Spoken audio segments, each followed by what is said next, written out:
السلام علیکم ناظرین، سفلی جادو میں آپ سب کو خوش آمدید۔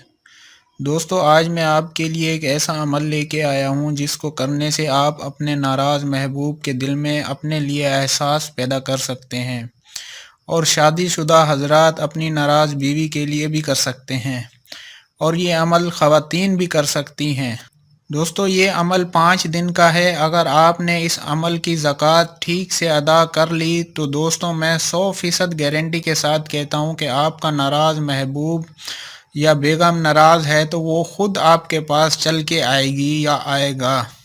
تو دوستو، آپ ہماری اس ویڈیو کو اینڈ تک ضرور دیکھیں تاکہ آپ اس عمل کی زکوٰۃ ٹھیک سے ادا کر سکیں اور اس عمل میں کامیاب ہو سکیں۔ اور دوستو، ہمارا عمل تھوڑا مشکل ضرور ہوتا ہے، لیکن ناظرین، ہم آپ کے ساتھ وہ عمل شیئر کرتے ہیں جس کو ہم 100% کامیاب کر چکے ہوتے ہیں سفلی کالے جادو کے ذریعے۔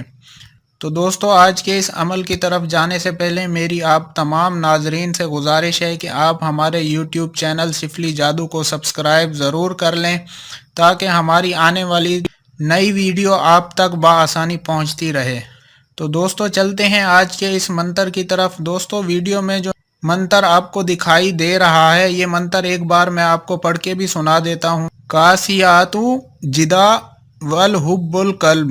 دوستو، اس منتر کو آپ نے نہ پڑھنا ہے اور نہ ہی کسی چیز پہ دم کرنا ہے۔ دوستو، اس منتر کو زعفران کی سیاہی سے روٹی کے 3 ٹکڑے کر کے ان تینوں ٹکڑوں پہ یہ منتر لکھنا ہے، اور نیچے فلاں بن فلاں کی جگہ محبوب کا نام لکھیں اور اس کے بعد اپنا نام لکھیں۔ اگر خواتین یہ عمل کر رہی ہیں تو وہ پہلے اپنے شوہر کا نام، یا پھر وہ جس کے لیے بھی کر رہی ہوں پہلے اس کا نام لکھیں، پھر اپنا نام لکھ کے یہ روٹی کے ٹکڑے کالے کتے کو کھلانے ہیں جس میں ایک بھی سفید بال نہ ہو۔ اگر مرد حضرات کر رہے ہیں یہ عمل تو وہ فیمیل کتے کو یہ روٹی کھلائیں، اور اگر خواتین یہ عمل کر رہی ہیں تو میل کتے کو یہ ٹکڑے کھلائیں۔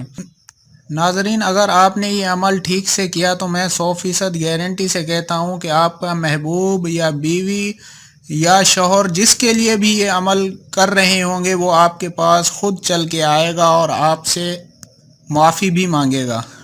دوستو، آپ اپنے کسی بھی مسئلے کے لیے یا کسی بھی کام کے لیے ہماری معاونت چاہیے تو ہمارے دیے گئے اس واٹس ایپ نمبر پر رابطہ کر سکتے ہیں۔ تو دوستو، ملتے ہیں اگلی ویڈیو میں، تب تک کے لیے خدا حافظ۔